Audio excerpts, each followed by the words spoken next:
Good morning, everybody. Welcome to Hawk Blogger Mornings. I am Brian Nemhauser. You can find me on Twitter at Hawk Blogger.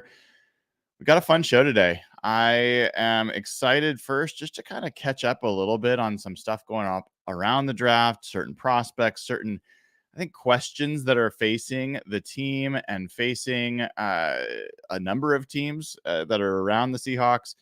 And then we will welcome in Chad Reuter from NFL.com, one of their draft analysts who recently published a 5-round mock draft that we will get into. And if you heard me on Monday when I was doing mock draft roundup, you heard that I had my jaw hit the floor a few times on some of Chad's picks. And so I'll be really curious to hear how much of this is based off of research, how much of it's intuition, how much is he hearing. And we'll learn together when he joins the show here at 8 a.m. So we got about a half an hour until Chad joins. Looking forward to that. And before we get into all those things, I mean, I hope everybody has plans to get outside and enjoy the next few days in the Northwest. We have springing for those out there. It's going to be in the 70s tomorrow. I think high 60s today. Perfect time to be outside, enjoy the weather. And I think it's going to even do the rare thing where it lasts into the weekend, because how many times do we find the work week is beautiful and then it gets to the weekends and it gets cloudy? So good time to get out this Saturday and enjoy the weather. Hoping everyone's going to enjoy that. And also want to welcome a new member on YouTube. Craig has joined as a new YouTube member and really, really happy to have him. You can see on there that he's got a little emblem now next to his name. So when he makes a comment or asks a question, we will know.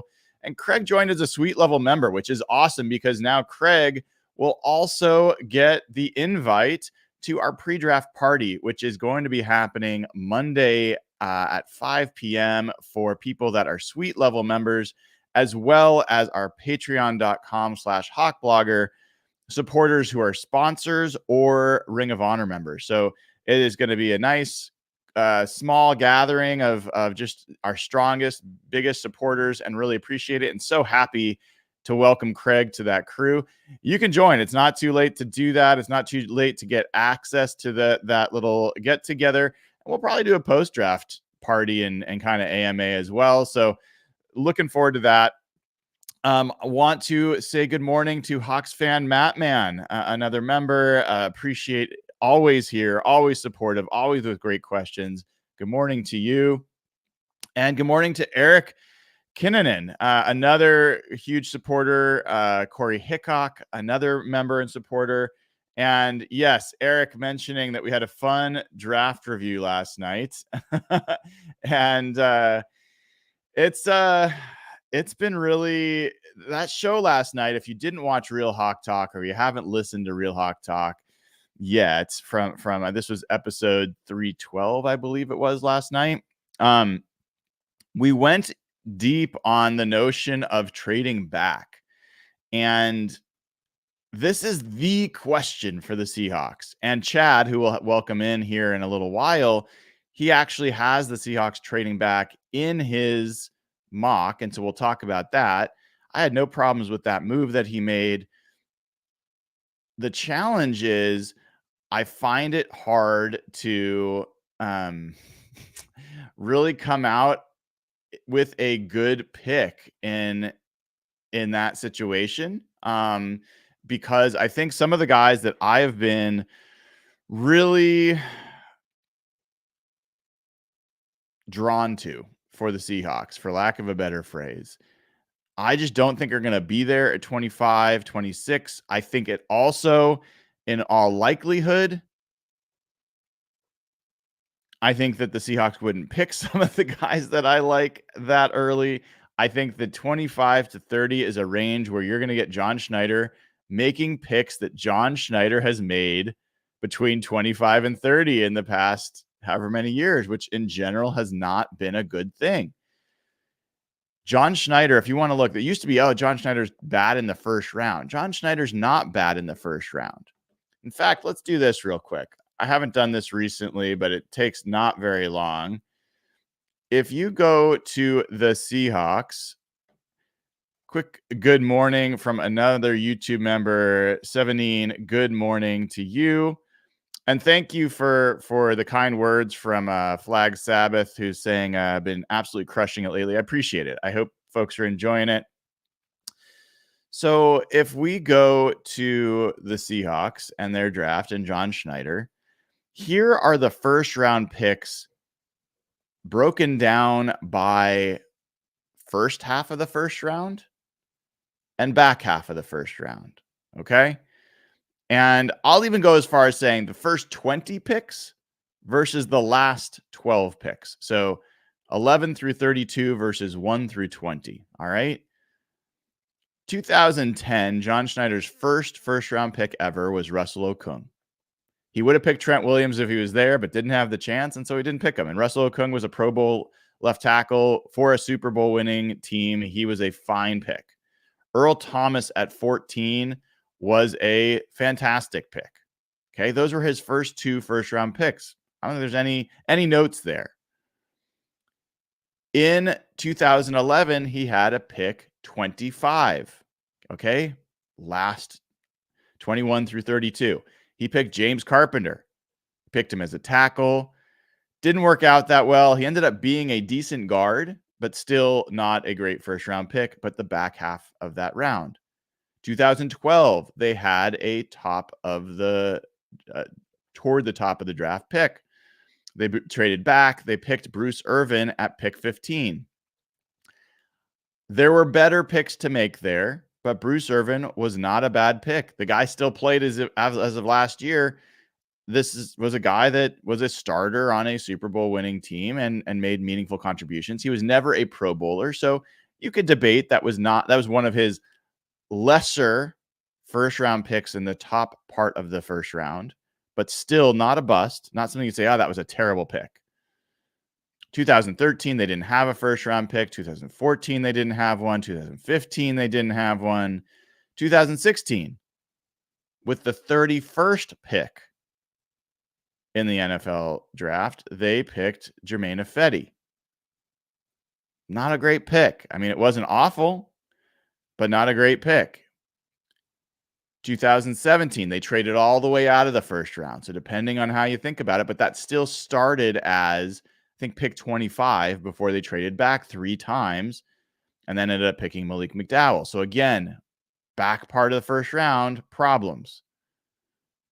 2018, they had picked 27. They picked Rashad Penny. I don't think that was a great pick. I don't think it's almost ever a great pick to pick a running back in the first round. And if you did, Nick Chubb would have been a much better selection. Again, back part of the first round. A little bit of news there. Rashad Penny apparently made a visit to Seattle. Interesting to hear that. I wouldn't be surprised if Seattle is one of the only teams that has interest in Rashad Penny. I'm not sure why he sat in Philadelphia all last year. For whatever reason, didn't work out there. I thought he was going to put up some real numbers. The guy's healthy. When the guy's healthy, I think he's still a quality contributor. I just don't know where the Seahawks have a place for him. Maybe as a kick returner. I don't know. But anyway, continuing on, 2019, they had pick 29. Again, LJ Collier. Okay, so again, they were later in the first round. It didn't work out. 2020, arguably their best pick in the late part of the first round, pick 27. They picked Jordan Brooks. Jordan Brooks, though, still was not a Pro Bowl or better selection, or at least hasn't been with Seattle. But I think he's a very good player, and I think a starter, and has either led the NFL in tackles or been close to it and been a quality cover player. So I don't have problems with Jordan Brooks at 27. 2021, they did not have a first round pick. 2022, at number 9, they picked Charles Cross. Jury's out. Jury's out. He is not a bust. He is not a boom. So we're going to see. He's still starting with this new offensive line coach in Huff, and then also Ryan Grubb, who is a former offensive line coach. Mr. Grubb has talked glowingly about Charles Cross. Let's see if he can take the next step. But I don't know that we can say that was a bust pick yet. And then last year, 2 first-round picks, both in the top 20, Devin Weatherspoon and Jackson Smith-Njigba. I think both of those are going to be great picks, is my expectation. So this notion that John Schneider is bad at picking in the first round, I don't think is accurate. I do think that he struggles at the end of the first round. And in many cases, that is where he has reached for a need as opposed to taking the most talented player available. And so this is where, as it stands now, I am struggling with the notion of the Seahawks trading from 16 into the back part of the first round. The types of players that are likely going to be available at that point in the first round, I think you're going to see some cornerbacks, some receivers, maybe some offensive tackles. I think you're talking about second level, third level edge rushers. So maybe Darius Robinson, Chop Robinson, those kinds of folks. And I'm just not convinced that any of those people, those players, are the right players for the Seahawks, given that the alternative is to stick and pick at 16 and get a guy that you really like. You are going to get somebody at 16 that you really like. Even though, most mock drafts are not having Byron Murphy go in the top 15, he's going to be gone. As much as you guys know how much I love Byron Murphy, he's going to be gone. He's too good for the Seahawks to get him at 16. If he lasts to 16, hallelujah. But I don't think it's going to happen. It may not be even that Troy Fautanu lasts till 16. We don't know, and I've talked to you. I'm not sure that John Schneider is really going to draft that interior offensive lineman in the first round. I am not convinced of that. And so then it becomes, well, does Jared Verse become your pick? Do they like Latu? Do they like one of these other edge players? Maybe if Byron, like one of the domino effects of the potential of Byron Murphy going earlier, of Jared Verse potentially going earlier than the Seahawks pick, is it could mean that someone like Dallas Turner slides down. We have not talked a lot about Dallas Turner. He has been largely mocked to the Falcons at 8. If they go a different direction, that is one place that Byron Murphy has been rumored. If they go a different direction, then Dallas Turner may be there for the Seahawks. And the thing with Dallas Turner is that he is a speed rusher. He was productive last year, but he sat behind Will Anderson the prior years. And he's got long arms, like super long arms, and he's fast, but he's light, and he is not a strong run defender.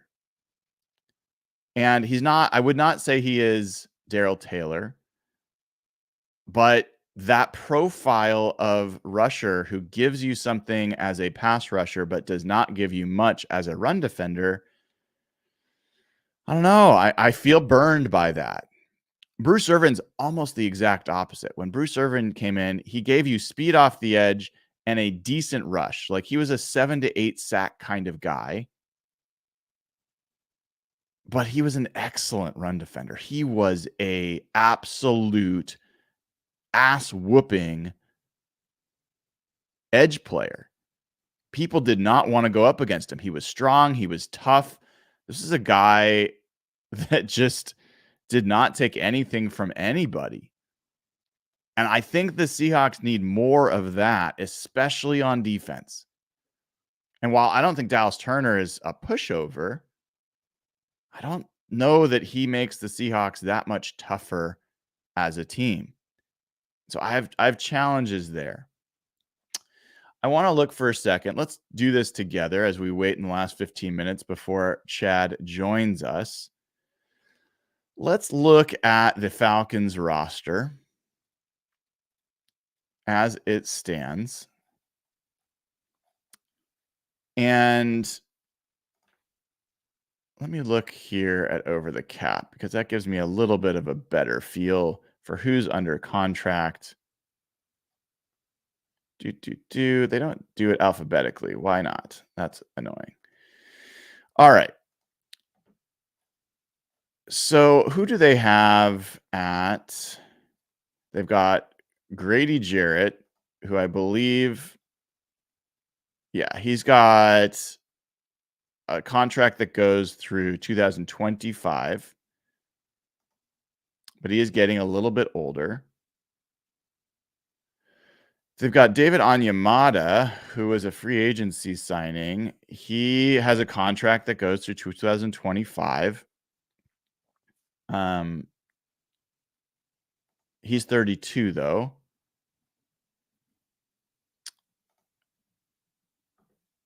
I don't know if it would make sense for them to really spend the 8th overall pick on a defensive tackle there.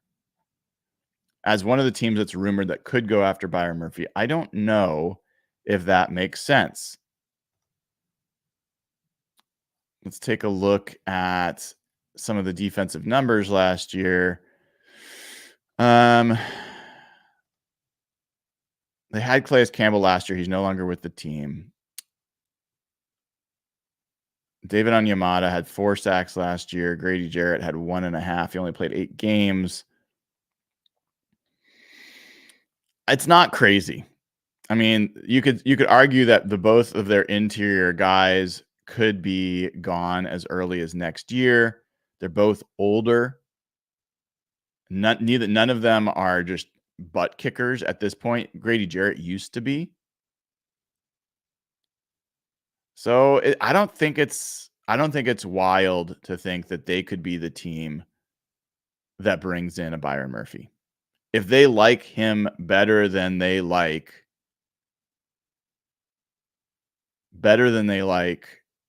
Dallas Turner or Latu or Jared Verse, I think that could make some sense. Let's look at other teams in that first round, in that early pick. Let me just do 2024. Yeah. So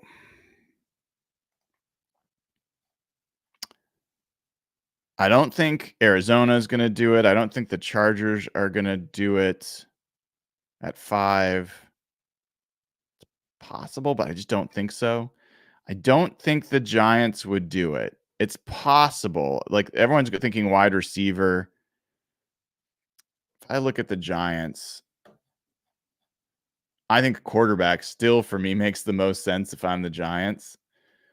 But that is a ballsy move after they gave Daniel Jones all that money. If you look at the Giants, obviously you got Dexter Lawrence. Who did the Giants sign? Hold on. Let me go back to over the cap. Take a look at the Giants here real quick. I do not understand the sort order on over the cap. All right. So they got Dexter Lawrence. I mean, they really just don't have another interior. They traded away Leonard Williams, as we know. I don't see a big. I mean, obviously, add Brian Burns on the outside.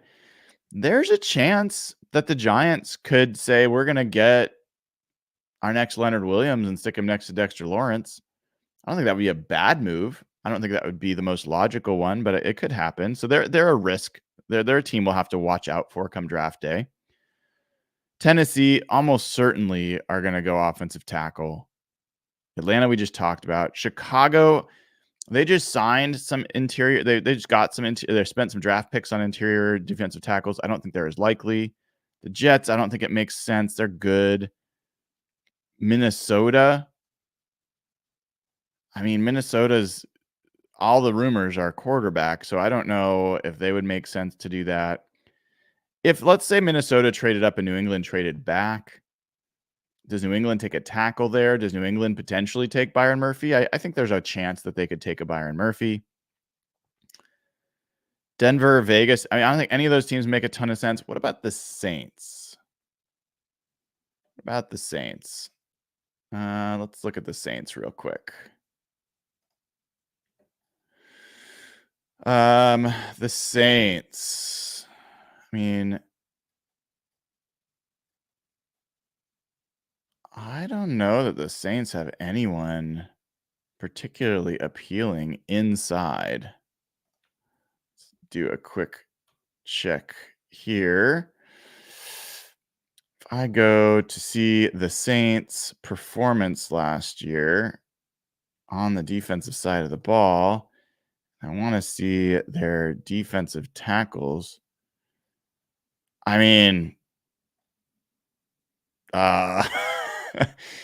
Kalen Saunders, Jack Heflin, Nathan Shepard, Brian Reese, which we know was drafted last year, PJ Mustipher.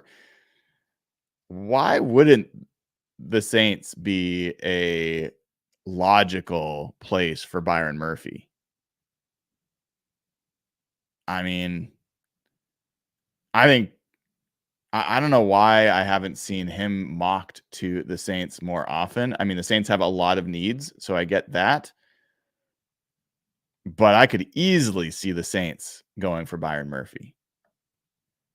So if you kind of look at the order, there's not a ton of teams that make perfect sense.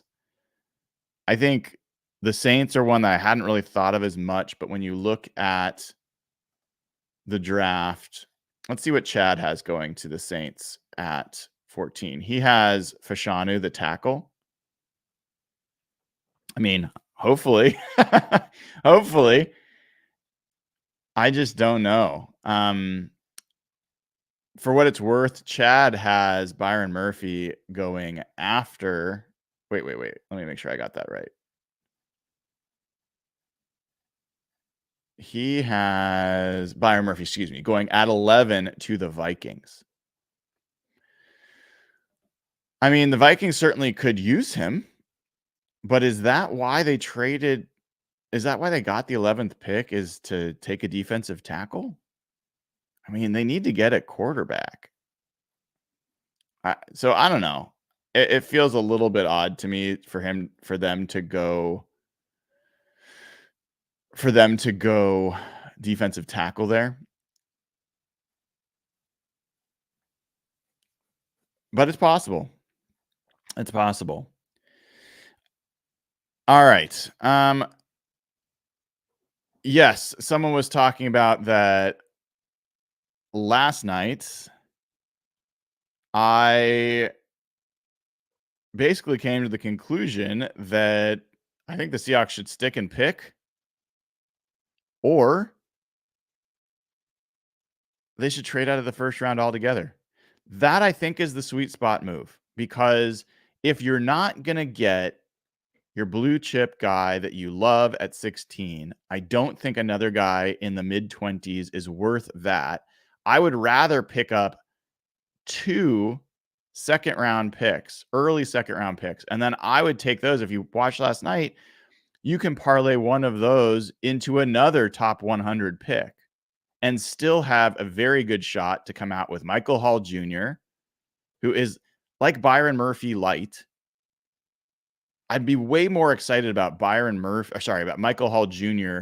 at 36 or 40 than I would be about Chop Robinson at 25 or Darius Robinson at 25. And then doing that gives you a chance to get multiple bites of the apple in the second round and the third round, to where you can get your linebacker, you can get your safety, you can still get Tavondre Sweat. And that's an appealing draft strategy to me. But to me, there is this dead zone between picks really 20 and 32 where I don't see a ton of great matches for the Seahawks in that range. If you love Johnny Newton, he might be there, and he might be a guy that shows up there. If you love, I don't know, I'm looking through Chad's draft. I mean, I don't know. Tyler, you want to tackle? He's got Latu going that late. I'm not sure if that's going to, it depends on his medicals. But even then, I'm not in love with those players. So interesting to kind of see that.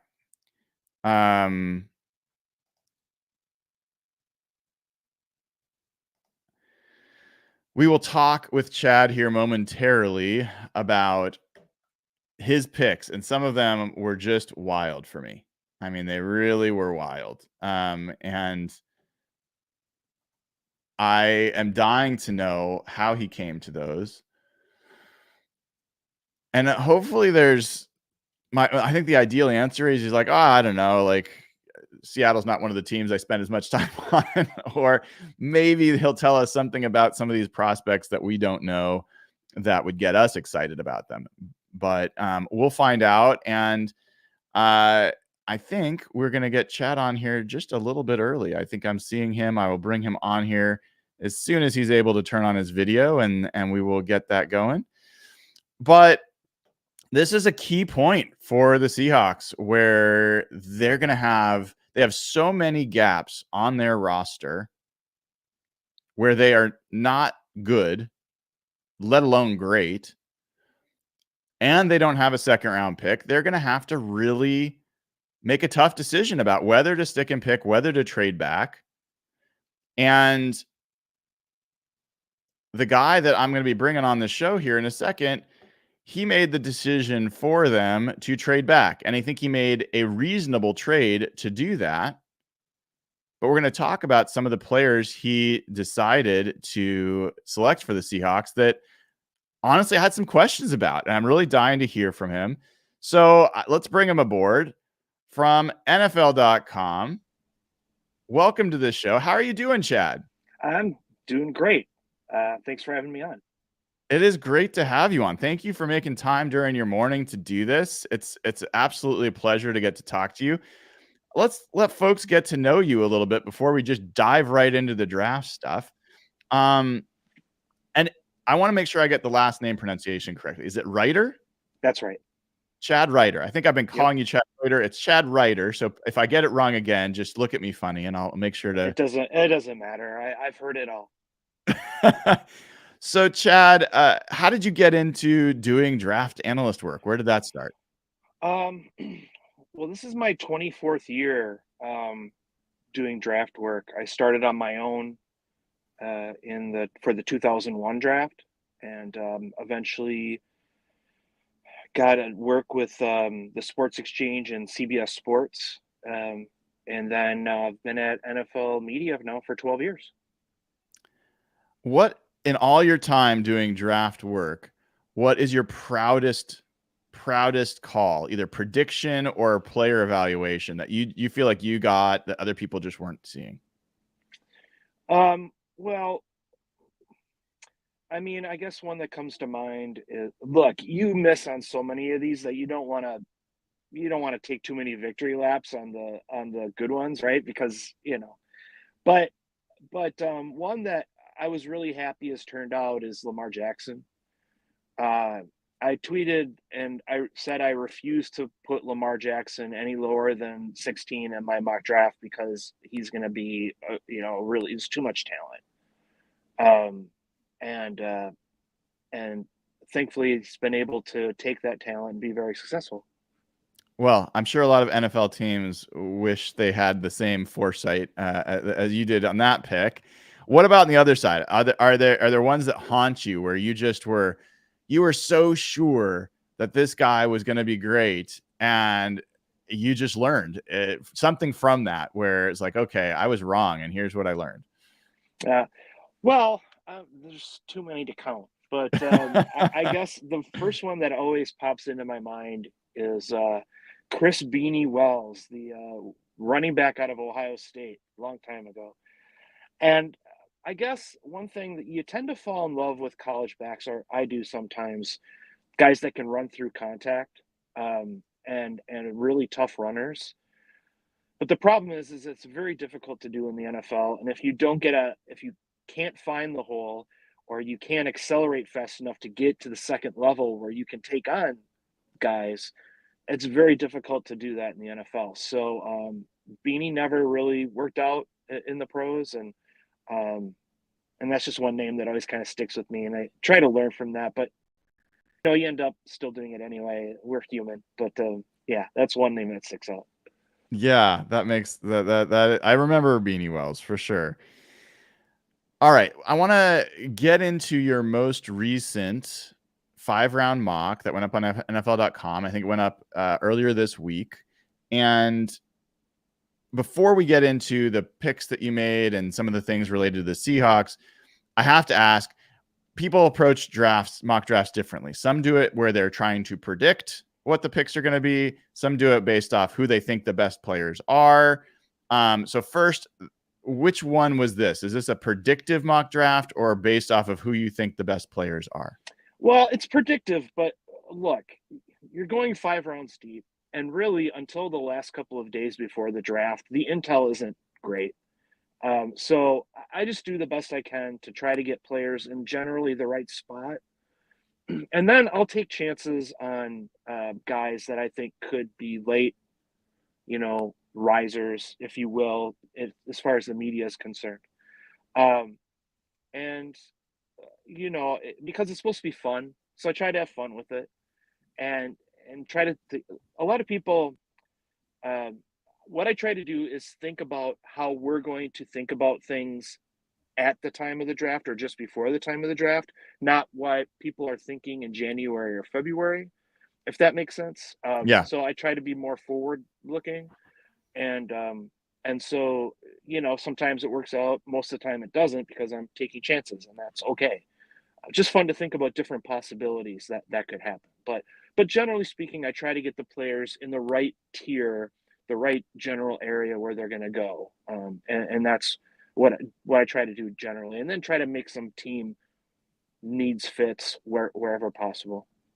Is it more based off of where you're doing what you just said? You see what teams need, and then you're seeing players that fit that.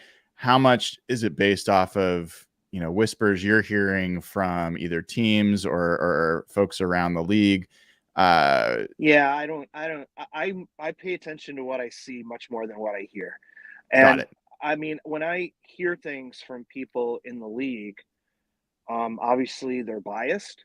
Um, and obviously they have reason to not lie. They don't, I don't get the sense of them lying. Mislead. Well, and the other thing is, even if they like a guy, you can't plug that guy in for that team because 3 other teams picking right before them might actually still like that player too.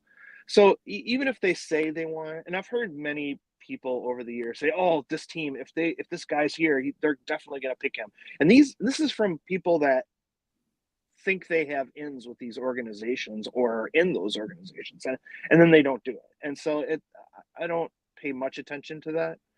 Um, but if something makes sense to me, and I hear it, then, and I was already thinking that, then that's different, right? I mean, you're going to probably do it anyway. But really, I just go off what I think of the player, um, what I think of the team and where they could go. Not, and a lot of people just look at short term, like what do they need in 2024? But you have to think about guys that are free agents after the season as well, because teams have to at least work in a 2 or 3 year window. Most teams, um, unless they're on the hot seat, maybe then they sell out. But I think most teams are at least in a 2 year window, and you got to pay attention to who their free agents are after next year, so that the rookies can step in their second year and really, you know, take over that spot. So That's really what I focus on. Makes sense. Let's now, before we get into specific for the Seahawks, I want to talk about a couple of players that in your mock draft went a little earlier and is of interest. One of them is Byron Murphy. So we're just talking about this. Byron Murphy is a player that has a lot of interest for me, and as well as some other Seahawks fans for Seattle. A lot of places have him going in the 20s, which to me is crazy. That doesn't make Heard from Daniel Jeremiah this morning that he wouldn't be surprised if he's in the top 10. You have him going to Minnesota at number 11. What are your thoughts on Mr. Murphy? Yeah, so I could see the Bears taking him at 9, and then the Vikings and others. He's a fantastic player that doesn't get talked about enough. In my 7-round mock draft, that'll be coming out to Friday, I actually have him going 15 because of a trade, but again, I wouldn't be surprised if he goes much higher than that. He's a stud because he can get after the quarterback and play the run, and he's so agile for his size. So, and then I'm also predicting another trade, which you've seen in the 5-round mock with Seattle, because I think if Murphy isn't there for them at 16, I would guess that they try to get out and get some more picks and get a similar value player a little bit later in the first round. Yeah, a lot of people have Byron Murphy and Johnny Newton as like 1 and 1A. And I will tell you, Chad, people that listen to my show, no, I don't see it that way. I see it as like 1 and very distant. I don't even necessarily have Newton as my second. I would rather have Michael Hall Jr. actually than Newton, which is not typical. Yeah. But I'm curious how you see those two defensive tackles. In my future mock that's coming out, I have Newton early in the second round and Hall not too long after. I think Johnny Newton's a really good player. I'm from Wisconsin, so I was watching the Wisconsin-Illinois game, and when Newton went out of that game, Wisconsin came back and won. I mean, he's a difference maker in that front line. But Murphy is considerably better. I would say that that Hall is probably closer to Newton than Newton is to Murphy. All right. And then another kind of trio of players that we've been trying to tease apart as prospects, as our everybody, are the edge rushers. So you've got Leatu Latu, you've got Jared Verse, and you've got Dallas Turner as 3 guys that are kind of clumped together. Some people put Chop Robinson as a 4th, but you in your 5-round mock, you had Jared Verse going 12 as the first edge rusher off the board, if I'm looking at this correctly. I think I had Turner going earlier. You had Turner going to the Bears. Sorry, I missed that. Turner going to the Bears at 9, and then Verse going to the Falcons at 12. And you have Latu well down your list in the late 20s, I believe, going to the Bills. At 28. So talk to us about the 3 edge rushers. Yeah, the Latu, the only reason that I see him potentially sliding is just because of the neck injury he had at Washington, and I don't know what kind of medicals he has or what. I mean, I think some teams view it differently, and so you're not really sure. And almost every year, it seems like an edge rusher falls further than people think. Last year, Myles Murphy was in a lot of people's top 10, and he went late in the first round. George Karlaftis, Gregory Rousseau, and I think Latu, not because of his talent, but just because of that neck issue, will probably end up going between Miami at 21 and Buffalo at 28 somewhere. If he's picked early, great. He's talent, and I hope he does well, and hopefully the neck is not an issue. But that's the only reason. And then Turner and Verse, I think Turner's speed will probably get him picked first, anywhere between 8 for Atlanta and 11 or 12 for Minnesota, Denver. But I like Jared Verse a lot. I don't know that there's a huge difference between him and Will Anderson. If you watch their games, they're fairly similar. And Verse is such a strong player against the run as well, relentless. So I really like him, and I think he could have a great career. So I think they'll probably both be top 15 picks, or so, 16 maybe. And I think they're really, and then Latu, and then Chop Robinson. I think the lack of production, I understand why people would be hesitant about that, and maybe he falls out of the first round altogether because of that, and I get it. But I think people don't understand when he's coming off. He was almost always coming off the strong side or the left side of the offensive on the defensive line, excuse me. And quarterbacks saw him coming. And I think if he and Isaac would have split a little more time, and if Robinson may have come off the blind side a little more, he may have gotten a few more sacks. But because I think the speed is there, the bend is there, everything you want, and I think somebody will probably get a good player out of him when they pick him, whenever that might be. Tampa Bay maybe later in the first round. But I think that's just something to consider when you're evaluating him. All right, Chad, it's time to talk Seahawks. Can't wait any longer. Everyone wants to hear it. So in your 5-round mock, you get to pick 16 with the Seahawks. Yep. And you do something that we've talked about a ton, which is you trade back. You trade back with the Philadelphia Eagles, who have multiple second-round picks. Makes a lot of sense. I think you traded one of the Seahawks' 4th-round picks along with it, which also makes sense. And you have the Eagles then stabbing me directly in the heart by taking Graham Barton with that pick. Oh, Graham Barton. Okay. So talk to us about, your logic here. Well, I love Graham Barton as a player. I think he can play anywhere. The length doesn't concern me at all. I think people put a little too much stock in that. I think you can play tackle with that length without an issue. I think he is a 10-year, 12-year starter in the league. He's intelligent, tough. He just fits in so many ways. And I think in recent years, and Schneider said this publicly, like he has kind of changed his approach to the draft. And I think Barton is a good character guy, good football player, and I think would really be a good pick for them. Yeah. So the interesting thing is you trade back, and as we talked about, Murphy and Verse are gone. Those are two guys that a lot of people have linked to the Seahawks. You do not have, you also, I think, is Fautanu gone as well? No, I think is he later for you? Let's double check. Yeah, in that particular case, I think I have him going to Buccaneers. But you have him at 26. Earlier. Yeah, I mean, if they went with him instead, I couldn't blame him at all for that. Yeah, so you have but I think the point I guess I'm making is Verse and Murphy are gone, so it makes some sense that the Seahawks might look to trade back. Yeah, and then when you have them trading back with the Eagles at to pick 22, you have them taking Johnny Newton, who we were just kind of talking about there. Okay. Yep. Why Newton instead of Fautanu or any of the other guys that you've got a little later in that round?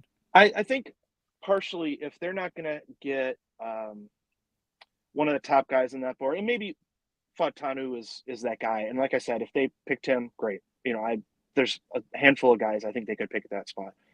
But at that time, I thought that if they liked Murphy so much and they really wanted that difference maker on the front four, depending on what the new defense is going to look like and things like that, that they might look at Newton. And they've talked with Newton, and there's some interest there. So it's not, I think, out of left field that they would take him. But look, like I said, if Fautanu is the pick, good for them. He's a really good player, and I thought about him many times. It's so funny in these mock drafts. People ask me why this guy and this not. I considered like 5 guys, right? I mean, it's like it's not one guy is like my 100% perfect pick. So, but I just considering how much interest they like Murphy, and they've talked to Newton, and they really want another guy in the front four. It would make sense to me if they decided to pick him. For what it's worth, I think you're right. There's a lot of reasons why the Seahawks, I think, are more likely to go defense with that first pick than offensive line. Everyone's picked Fautanu to the Seahawks. Yeah. I would be happy about that, but I'm not convinced based on John Schneider's past or other reasons. This is a pretty deep Right. offensive guard draft. They could get someone later that they would probably feel okay with. And I think they Positional had, value. yeah, exactly. I think I had them picking Leighton Robinson maybe in the third round in that We version. will get to that. Yes, you Okay. did. We will get to So, that I just mean, in a you can second. get guys like that a little bit later. And you're Yes. right. I mean, for the interior of the line. So, Yes. I do want to call it. You just published recently the ideal top 2 picks for all the teams, and you yeah. had Byron Murphy as the ideal pick for the Seahawks at 16. So Yeah. you definitely we're simpatico there. And you had Jeremiah Trotter as the ideal pick at number around 3. Mm-hmm. This is a little different than your 5-round mock where you make a trade and their second pick would be in the second round, but you do Right. have a linebacker as kind of your ideal next pick for the Seahawks. Can we talk about the second round? You good with this? We could go through your picks. Sure. So you have the Seahawks getting the first of the Eagles' 2 second-round picks, number 50. Yep. And I got to tell you, Chad, I fell out of my seat when I saw this. You had the Seahawks picking Trevin Wallace in the second round. Yep. And the guys that were sitting there behind him, Jackson Powers Johnson was picked 1 pick later. Michael Hall Jr. was picked 2 picks later. Now, again, in this, you just picked Johnny Newton. So it makes a little less sense that you go Hall next. You had Edgerrin Cooper going at 54. Javon Bullard going at 57. Tavondre Sweat, who I have a huge sports crush on for the Seahawks, at 59. Zach Zinter at 61. Sweat's not going until the 4th round now. You don't think? You think he's going to fall late? Yeah. I think it's going to be the beginning of day 3 now, because not only did he have the DWI, but he was known to have some, fun partying earlier. So I think that's going to cost him. I do. Well, I think he's going to be a good player. I think he's going that could be good news for the Seahawks fans if they want him, and he's going to be available later. Yeah. So talk me off the ledge. First of all, what do you like about Trevin Wallace? I like a lot of things about Trevin Wallace. Yeah, tell us about that. Fly. That guy can fly, and he is tough. He can play outside or inside. I think people are sleeping on him, how good he really is. I think the Packers would consider him in the first round. I think just because Jeff Hafley tried to get Wallace out of high school when he was at BC, but then he ended up going to Kentucky. I think he's a fantastic player, and I think the Packers probably would take him in the top 50, or even later in the second round if he's still on the board, if that works out. Boy, that boy just flies to the ball, and you just don't see that. He's really, when you combine athleticism and his ability to flow through traffic, I just don't see that very often with guys. I think he's more instinctive than Edge Cooper. And Peyton Wilson, I love Peyton Wilson, but it just sounds like the medicals are going to hurt him. So he's just going to end up falling. So it's too bad. So I think Wallace should be probably the second off the ball linebacker now. And I think Junior Colson has taken that step to be the first guy. So I think Wallace is going to go somewhere in the middle of the second round. Interesting that you have Jackson Powers Johnson going, next. Was that a consideration for you at all with Seahawks? Yeah, for sure. I love Jackson Powers Johnson as a player, and sometimes the mock draft doesn't reflect what I appreciate about a guy. For example, I went with, and sometimes it's the opposite. Creed Humphrey should have been a first round pick. There's no doubt about that. But teams always snaps with his left hand and whatever, not the most athletic guy. And apparently Powers Johnson has some medical stuff too. And like not the most athletic pivot in the world, but I love that dude. And anybody who gets him is just going to be, he's going to start for him immediately. He's going to play a long time, strong, and he's got better mobility than people think. But I just think the medical might hurt him a little bit. So, but yeah, absolutely. If Seattle should jump on that guy if they really love him and they want to wait for a little bit to get that linebacker. I get it. Okay, 2 other second round picks I want to ask you about before we get into the third round. You had Zach Zinter going to the Lions at 61 and Mason McCormick going to the Jags at 64. These are 2 of the hardest guys to peg where they're going to go in the draft.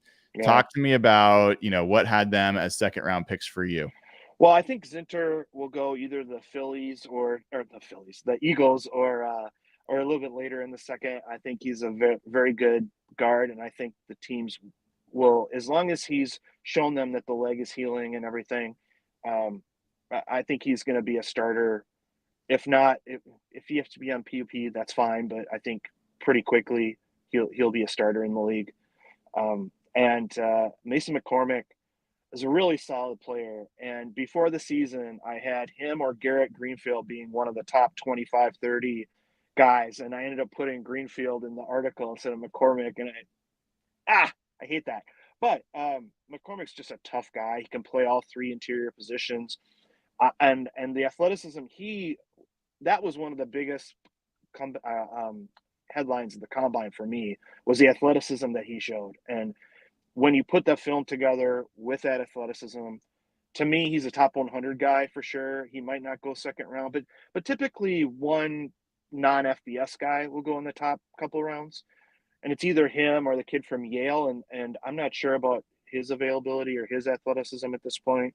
So I thought Mason has a pretty good shot at being that late second round guy, maybe early to mid third round. Helpful. All right, so let's talk third round. As we turn the page and get into that round, you have the Seahawks at 81 picking Layden Robinson, as you mentioned. Yeah. I admit I'd gone deep on offensive guards and looked at a bunch of different options for the Seahawks. He is not one of the ones that jumped out to me. He's not as high on some of the other analysts' boards. What do you like about Layden Robinson? I think it's really about toughness, and if they want to look, I don't think they'll use another second round pick on a running back. Let's just say it that way. I don't. Let's hope not, Chad. Let's hope not. If they really want to utilize those two guys, they really got to get tough up front, and they really have to get a guy that can move. And I think Anthony Bradford is one of those guys. Hopefully he becomes what they want him to become. But I think Robinson is just going to be a mauler, and he's solid in the run game as a pass protector as well. He had a bit of an off year as a junior. He was really highly regarded after his sophomore year. His junior year was a little down, but this last year he looked a little like he lost a little weight.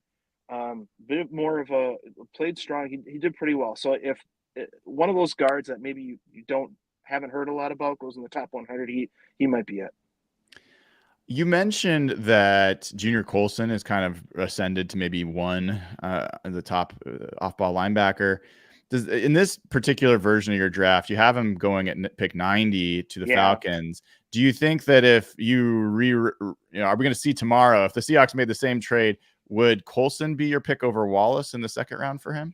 At this point, and the reason I had him down in the third round is because he hasn't worked out because of broken hand he had and other issues. So I wasn't sure how teams are going to handle that. But it sounds like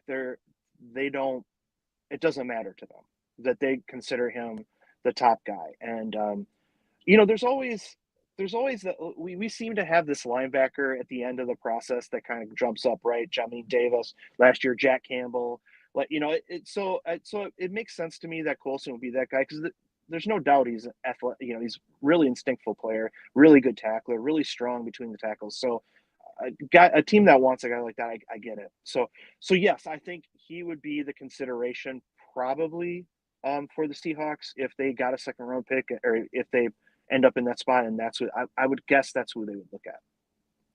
All right, last pick for the Seahawks in your version of this 5-round mock, because they traded away their first of their 4th-round picks in the Eagles trade in this mock. At 118, you have them picking Jalix Hunt. What do you like about Mr. Hunt? Well, I like a lot of stuff. I think he is super athletic. I think he is a little better against the run than you'd think for a guy who's not 260 pound. And I think his length gives him the ability to hold off tackles and play the run. And I think that's important. Certainly when you come into the league as a 3rd, 4th round pick, you're going to be a DPR, designated pass rusher to start your career, right? But I think he can become more than that. And that's one thing I like about him. He obviously he's got speed, he's got closing speed, he plays tough. And I say that a lot, he plays tough, but I think that's so important. Especially on the edge when you're taking on guys that are 60, 70, 80 pounds heavier than you. And I think he can be a starter in time. And I think, obviously the Seahawks need some depth, and they'll find somebody at some point in the draft, and he might he's going to be good value for somebody in the third or early fourth round. All right, so those are the picks you have for the Seahawks. Just as a recap, you had a trade with the Eagles to 22, I believe it was. They get Johnny Newton there. Then they get Trevin Wallace in the second round linebacker. Then they get Layden Robinson, a guard, in the third round, and Jalix Hunt in the fourth. They don't have a fifth round pick, so we don't have to go there. Yeah, and it's funny. Like in the perfect world, I would throw in a few extra trades in the second and third and fourth round because Seattle's probably going to pick up at some point. They're going to pick up a couple more day 3 picks, most likely, I would think. But my editors would not be very happy with me if I projected 25 trades in this thing. So. I know it's hard. It's hard. Well, this is one of the things, Chad. Like 2 more questions, and I'll let you go. One, are there any prospects that we haven't talked about that you love in this draft that you think maybe are not getting as much attention or publicity from other places that you just are high on and you think it could really help a team? Well, a couple of guys that I think, again, foreshadowing my mock that's coming out, a couple of guys I think will be first round picks that a lot of people aren't projecting right now. I've mentioned Colson already. Marshawn Kneeland from Western Michigan, the edge rusher. He's been liked in draft circles kind of, for a while as a second round pick, and that's where I had him. But I think there's a pretty good chance he goes in the first round. And it could be to Detroit. It could be to Buffalo.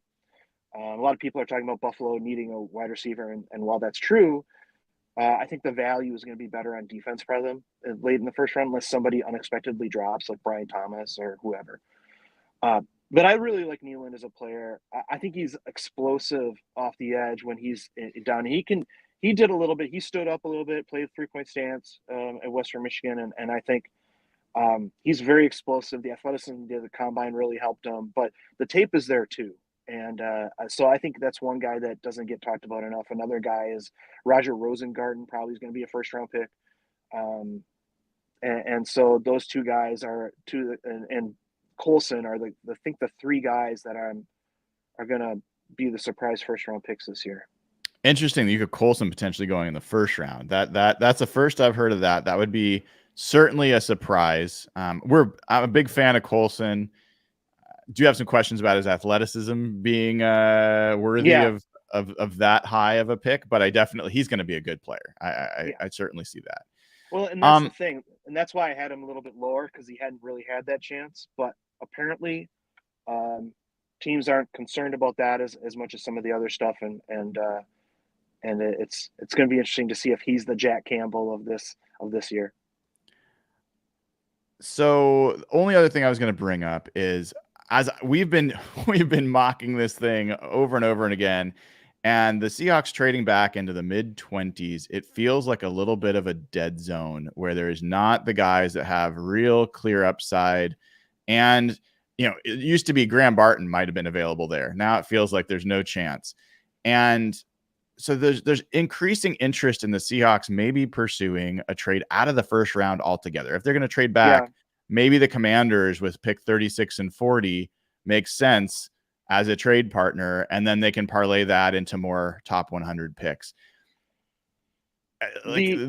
Is that something that makes sense in your mind as a possibility? What I would say makes the most sense, and I've considered doing it many times during this process, is I think it was in 2017 and 2019, the Seahawks traded twice to get out of the first round. And that would be the move. If they're able to entice the Chiefs or the Bills or somebody to get into the lower part and then get out of the first round, that would be what I would assume. I think either Seattle or the Rams will probably pull that off this year. Because, we know what Les Snead thinks about first round picks. So I think between those 2 teams, that would be the scenario. And I think that's very, very likely. So that's where I would see that going. One more thing, and then as I promised, I'll let you get on to the rest of your day. Quarterbacks are a huge part of how this draft is going to unfold. Yeah. How many quarterbacks do you think are going to go in the top 15 picks of this draft? I have 5. 5. And I have Bo Nix going to Minnesota, and he could go to Denver. Now, do I think Bo Nix is a guy that would typically have the skill set to be a early first round pick? No. But it would not surprise me if he did, because he's got a lot of the things. Like, look, the Vikings have really liked Kirk Cousins. They weren't able to work out a contract with him. But if there's anybody in this draft that is a lot like Kirk Cousins, it's Bo Nix.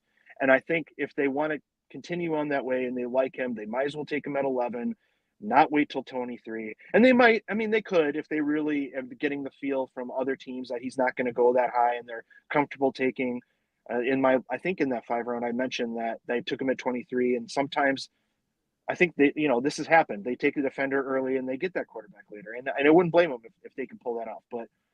But at some level, there's just so much demand for these quarterbacks. It just could end up a guy like that could get pushed up. Chad, thank you so much for coming on the show, sharing a little bit about your predictions. Tell us, it sounds like there's a 7-round mock coming up tomorrow on NFL.com. Anything else that people should be looking out for from you leading up to the draft? Yeah, I think most of my articles have been out already. I'm trying to remember. I've written so many things. I have, just look for on NFL.com. The articles get put up pretty quickly, and I'm very blessed to be, working in a place like this. And then during the draft, I'll do my draft grades, which everybody will hate, and that's fine. And so you'll be seeing that, and then I'll have a couple other articles coming out afterwards. And then you start on next year. I wait about a week, and then I start on next year. And by the way, Seahawk fans, in our conversation we're just having here, you're going to like the pick I have for them in the first round. I have a feeling, based on our conversation here. So stay tuned and check that out. I can't wait. That'll be fun. Chad Reuter from NFL.com, draft analyst. Thank you so much for joining us, Chad, and hope to see you again soon. Good luck and enjoy the draft. Yeah, thank you very much for having me on. All right, take care. Chad Reuter, really fun to have him on, talk through his 5-round mock. You heard my reactions. To that mock draft on Monday. It was like taking a knife and just jamming it in my heart. If the Seahawks come out with Johnny Newton, Trevin Wallace, Layden Robinson, and Jalix Hunt, I will be apoplectic after the draft. It will be hard for me to come on and do these shows because I will be so frustrated. I will find a way. I'll find a way because look, if I've survived Jermaine Ifedi, if I've survived Malik McDowell, I can survive Layden Robinson. But I don't want to have to survive. I want to thrive. I want the Seahawks to be great. I want them to pick players that change the gravitational force within the NFL to be focused in Seattle again. And for that to be a team and a franchise that is a beacon of toughness and athleticism and winning. And that's not what they've been. That's not what they've been for a while. And it's time to get out of that. So I want players.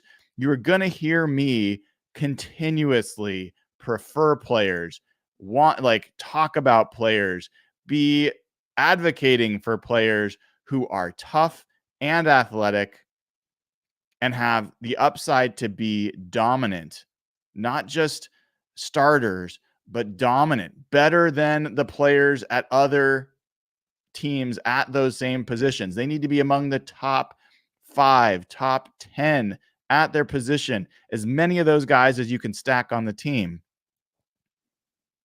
And the Seahawks just don't have a lot of those guys right now. So I don't think Johnny Newton is going to be that guy. Other people do. Trevin Wallace, I have to admit, I've read about, I've not watched. So I can't speak to Trevin Wallace, but man, you guys know when you see guys that are in a lot of draft boards, top 100s, not even there, and are in the 6th round in a lot of draft boards, to see that guy go to the 2nd round after trading back and have them not pick Junior Colson or have them not pick Michael Hall Jr. or some of these other guys. I mean, that was rough.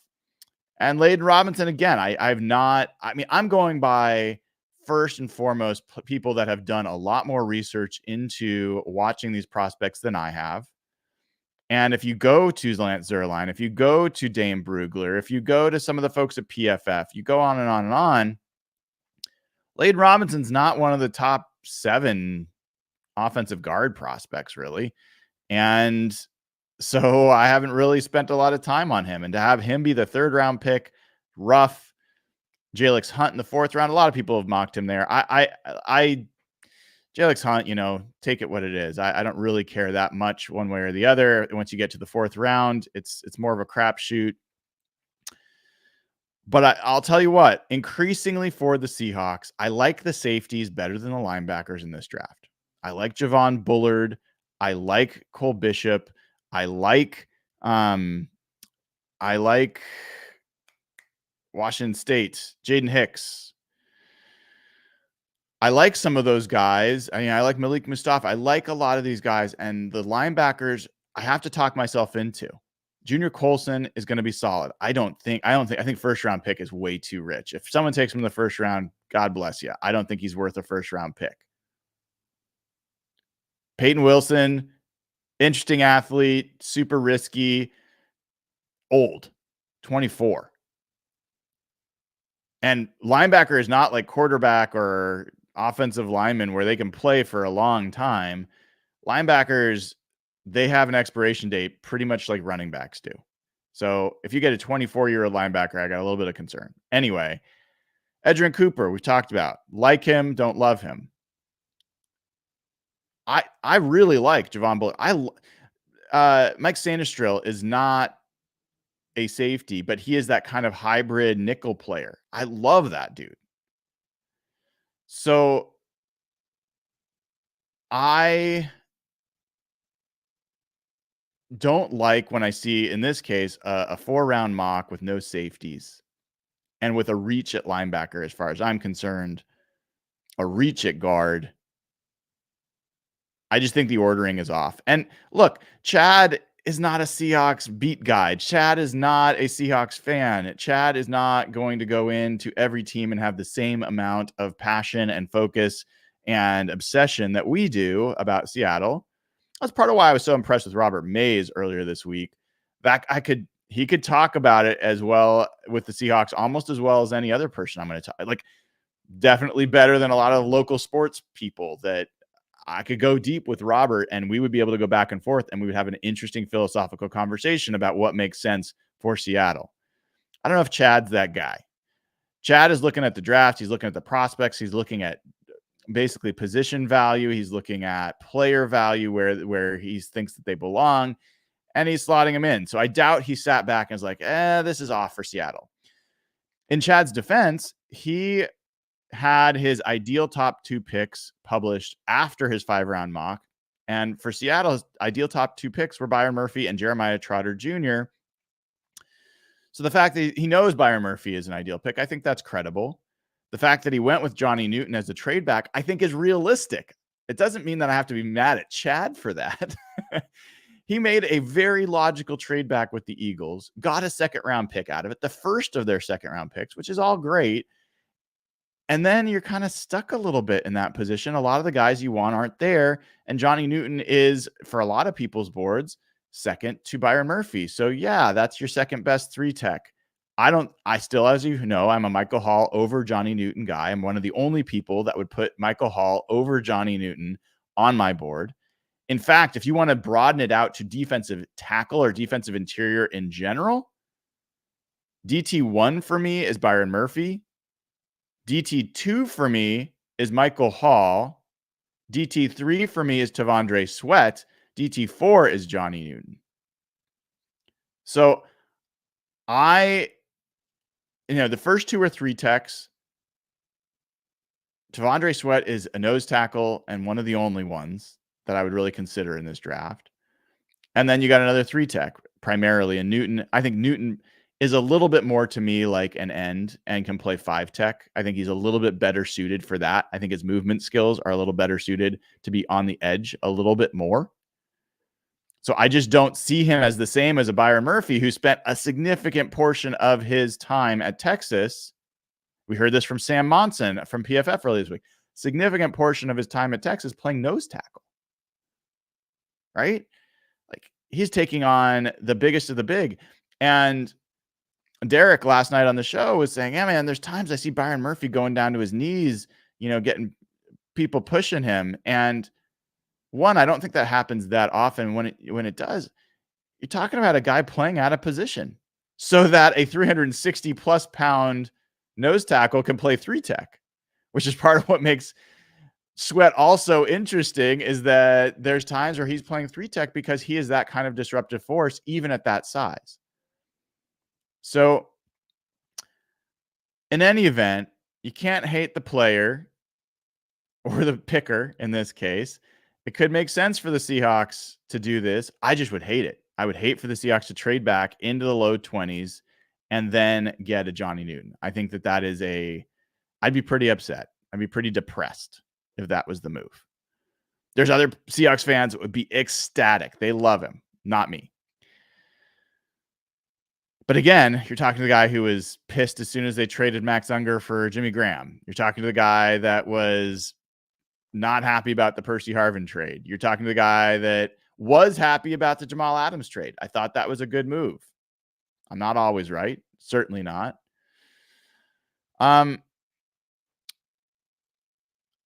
think the other pieces that we'll kind of talk about here before we release to this gorgeous Thursday morning in the Northwest or wherever you are is,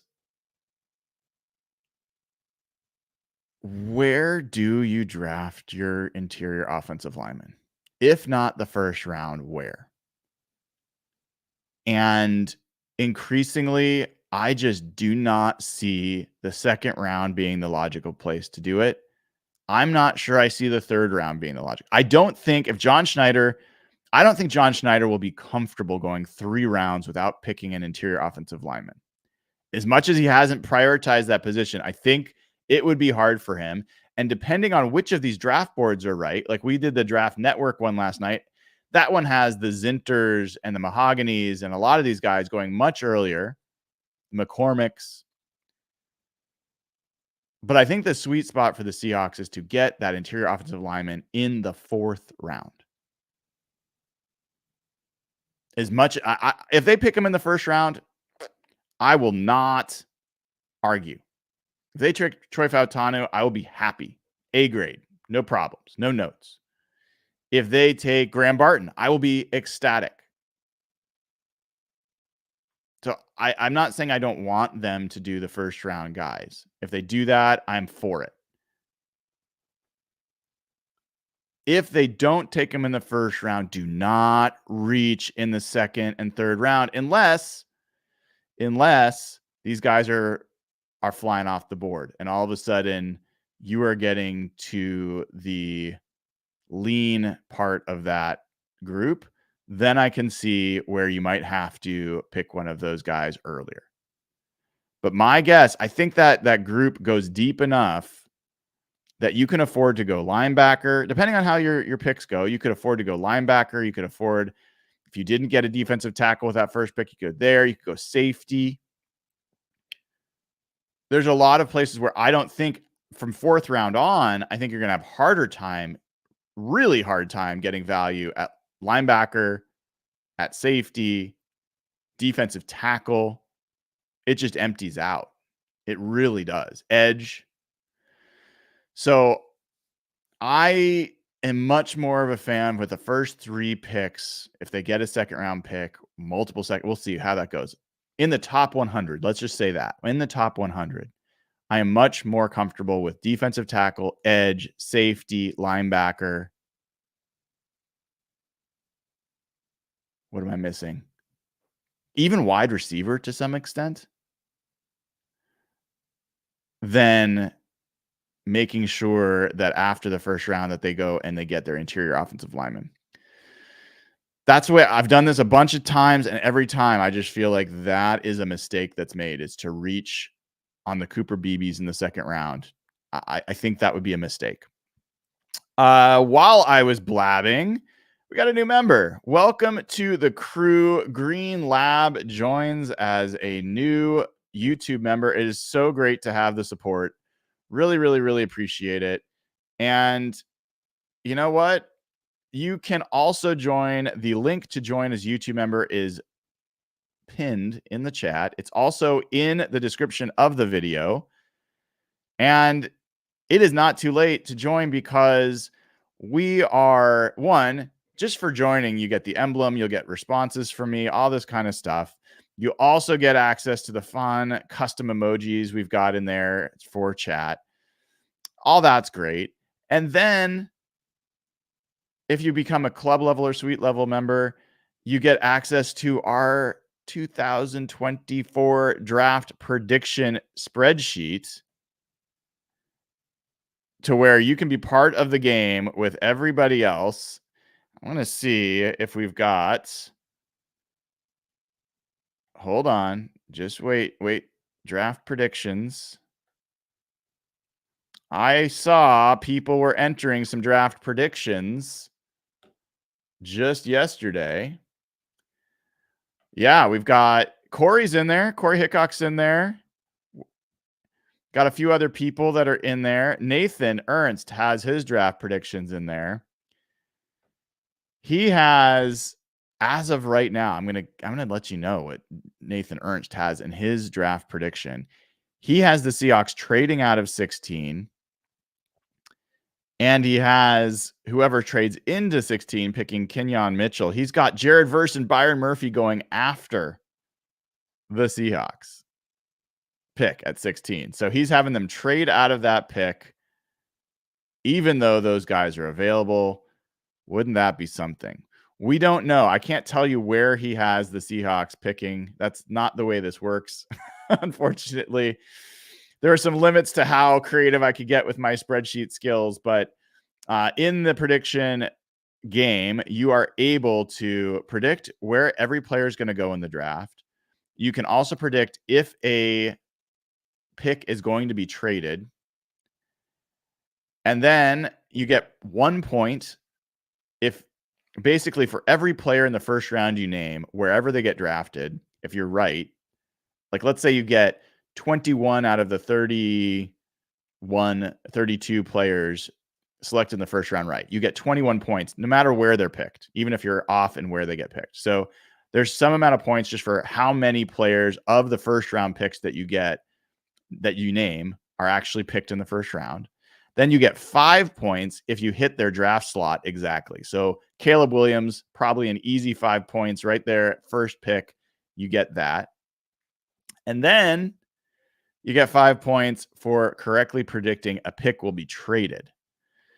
So we'll total all those points up across everyone that guesses, and the winner will get to come on as a guest either for Hawk Blogger Mornings or for Real Hawk Talk. We'll find a time that works for you, have conversation, talk about the draft. We'll talk about the Seahawks, and you get to be known as Draft Guru for the next year. We will only refer to you when we have a draft question. We will come to you. We will get your insights and reference you. So bragging rights for a year.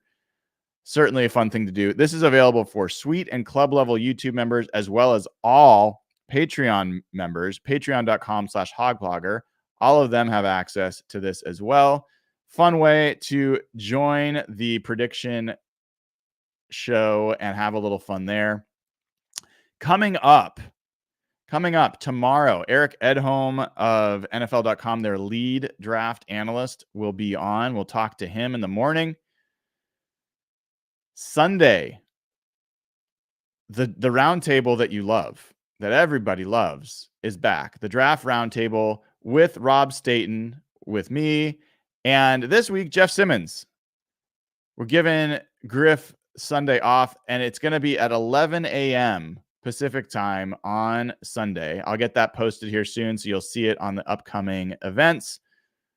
11 a.m. Pacific time Sunday, we will have the final, at least pre-draft roundtable with Jeff Simmons and Rob Staten. And then next Wednesday, excited to have Brady Henderson back from ESPN. We will talk the day of the draft, right? I think that's the first day of the draft. We will talk. We'll get all that conversation. Can't wait to that conversation with Brady. Got a lot more good stuff coming up. I will probably talk with Mitch again here soon. So lots of good conversations. Been a lot of fun so far. Let me check with some of these member questions and chats. Yes, Plenipote says, I said I would vomit for 10 minutes straight if Chad's 5-round mock was accurate. I think that's still probably true. He asked, was Bobby Wagner was a second-round pick? That is correct. Bobby Wagner was a second-round pick, and an interesting note there, the Seahawks traded back in that situation, and I believe Michael Kendricks was picked by the Eagles, and my thought was that the Seahawks actually wanted Michael Kendricks, but ended up with Bobby Wagner. Don't have that as firm. I can't say that for sure, but I have strong insight into the notion that they did not expect the Eagles to take Michael Kendricks. They thought they could trade back 2 picks and be safe.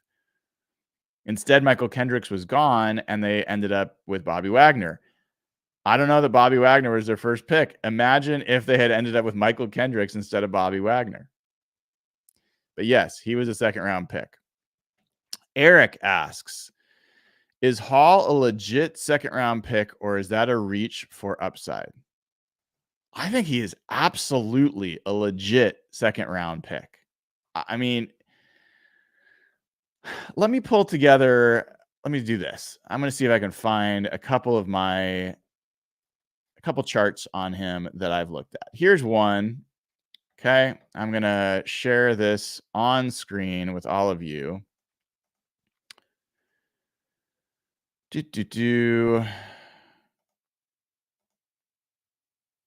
All right. Hopefully you guys are able to see this okay. This is a chart that has pressure rate and time to pressure. Time to pressure here, and then pressure rate. And these are interior defensive players in the draft. You've got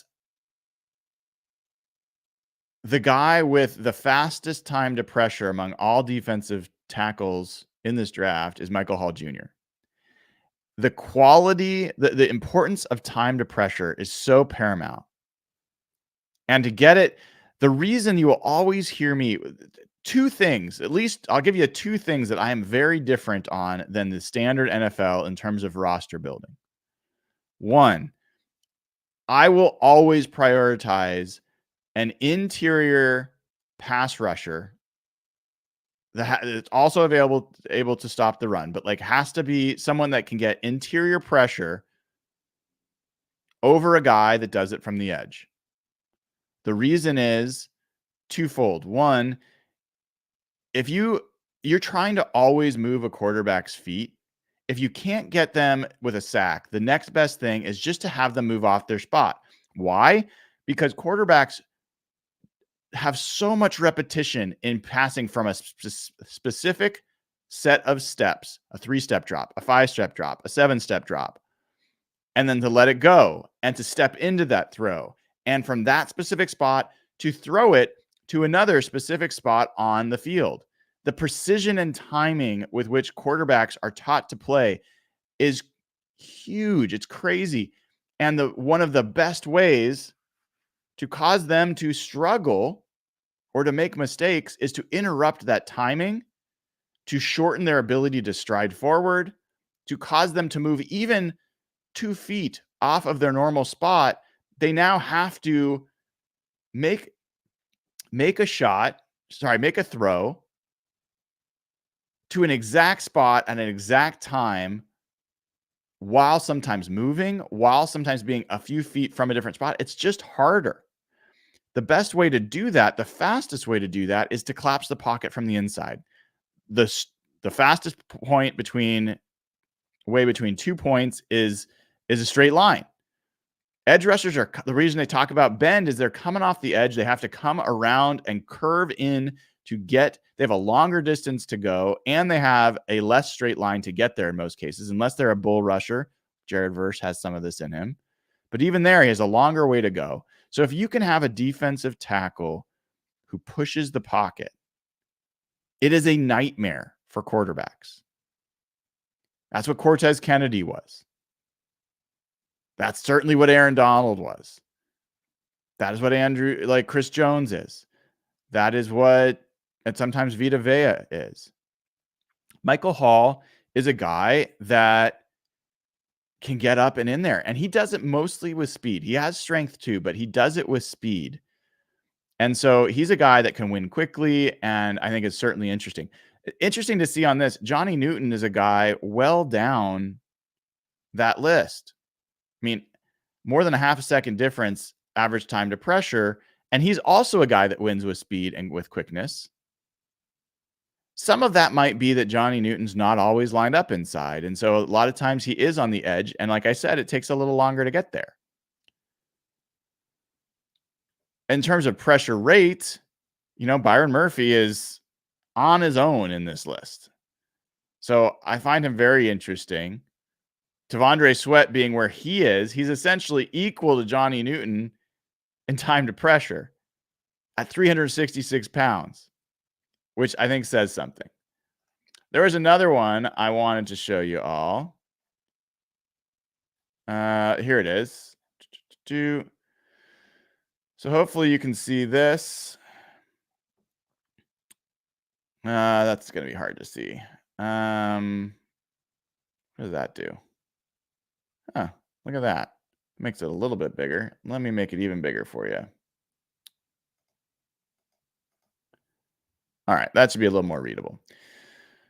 So these are defensive tackle prospects at a 12% career pressure rate. This is coming from Pro Football Focus. And the tweet is by Football Insights at fball_insights. Michael Hall, number 1, 12.7%. Byron Murphy, number 2, 12.5%. Brandon Dorlus, number 3, 12.3%. And then it goes on. For context, here are the only round 1 or 2, first 2 round defensive tackles since 2016 who have had higher pressure rates than Michael Hall, Byron Murphy, and Brandon Dorlus as a defensive tackle. Quinnen Williams, 15.1%. Jonathan Allen, 14.3%. Christian Barmore, 14%. Chris Jones, 13.8%. Vita Vea, 13.3%. Kalijah Cansey, 13.2%. And Dexter Lawrence, 12.9%. That's a pretty darn good list of defensive tackles. Those are the only ones with a higher career pressure rate than Michael Hall. So I'm telling you, folks, Michael Hall is the real deal. And somebody is going to get him and be thrilled. I'm telling you, if you're looking for a surprise first round pick, I don't think he's going to go in the first round, but if you want a surprise first round pick, it's Michael Hall. If you want a surprise second round pick, it's Johnny Newton. I'm telling you, I think Johnny Newton is more of a second round pick than a first round pick. We'll see. We'll see. We'll also see if I have the guts in my prediction in the prediction game to move Johnny Newton out of the first round. I don't know if I will. We'll see. We'll see. All right, folks. Thank you for joining another edition of Hawk Blogger Mornings. Really appreciate it. If you haven't already, please give the show a like, click subscribe. We are going on, gosh, what show is this? Is this the 25th show? No, it's more than that. This is, this is the 25th show. So this is 25 days straight of going on in the mornings to talk to you about Seahawks. I hope you're enjoying it. I've had fun with it. I committed to doing a show every day until the draft for a month, and we'll see how it goes. Part of my evaluation about whether I'm going to continue doing this is whether I enjoy doing it. Part of my evaluation of whether I'm going to continue doing it is whether it's actually generating enough memberships and enough subscriptions and enough folks that we can do something really great here. While sports radio has 40% of time spent on ad breaks I don't have that here. I know you probably have some YouTube ads you deal with, but they're not the same as a 10-minute ad break that you get in sports radio. And I know some folks get a little annoyed with me promoting the memberships, but I just will say, we've given away $260,000 to charity over the years. I'd love to make another great donation this year. And what do nonprofits do? They ask for donations. In this case, they also pay their employees. I have not taken any money from Hawk Blogger over all the years and from Real Hawk Talk, and all of it's gone to charity. In fact, we've donated our own money on top of what we have found or what we've gained from Hawk Blogger and Real Hawk Talk. We've donated additional money of our own to the causes that we have. So yeah, I would love people to actually be supporting the show in whatever way you can. Even just watching is supporting the show. Being kind to each other, being kind to me is appreciated, and giving the show likes and subscribes is great. But if you can be a YouTube member, would really appreciate it. If you can be a Patreon member, would absolutely appreciate it. And honestly, I think it would be a great thing for you too. I think everyone I've seen that's joined seems to be enjoying it. And I'm working to try to give those folks that are supporting the show with their own money, which I take really seriously, I'm trying to give them as much value as possible. So I want people to know that have joined what you're getting for that money. And I want to know people that haven't joined to know that they're going to get my efforts to try to make that worth their while. All right, folks. With that, thank you so much for tuning in. It has been a great show this morning. I can't wait to talk to Eric Edholm tomorrow. Until then, have a great day. This has been another episode of Hawk Blogger Mornings.